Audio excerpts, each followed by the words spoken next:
bayan, maasahan anumang panahon.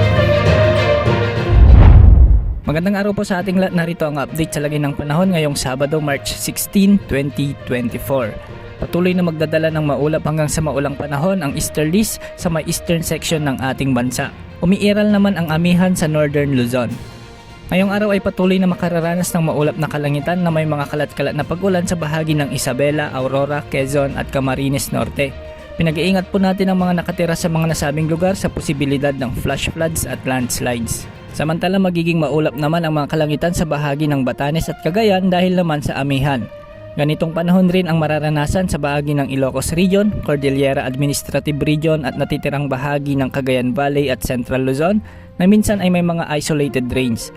Sa Metro Manila at natitirang bahagi ng Luzon, asahan ang bagyang maulap hanggang sa maulap na kalangitan na may mga isolated rains lamang. Mababa naman ang posibilidad ng mga pag-ulan sa buong Visayas ngayong araw maliban na lamang sa mga isolated rains sa may southern at eastern Leyte at southern Leyte. May mga dadaan ding mahihinang pag-ulan ngayon sa bahagi ng Bohol, Negros Occidental, Iloilo at Cebu ngunit mga panandali ang pag-ulan lamang ang mga ito. Sa Mindanao asahan ang maulap na kalangitan sa buong rehiyon ngunit mababa ang tsansa ng malalakas na pag-ulan ngayon. May mga asahan lamang ng mga isolated rains sa may Surigao provinces ngayong araw.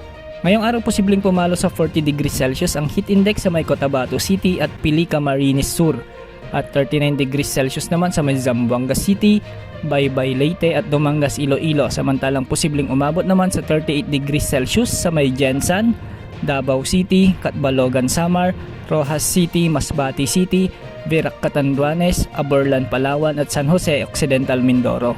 Sa ngayon malinis naman ang paligid ng ating Philippine Area of Responsibility at mababa naman ang posibilidad na magkaroon ng samalang panahon gaya ng low pressure area at bagyo sa loob ng 5 hanggang 3 araw kaya asahan na magiging maayos ang panahon hanggang sa susunod na linggo.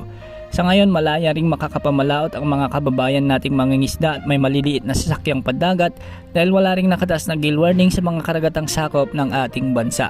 Yan ang latest update sa lagay ng ating panahon, maging handa sa bawat oras dahil minuto ay nagbabago ang panahon.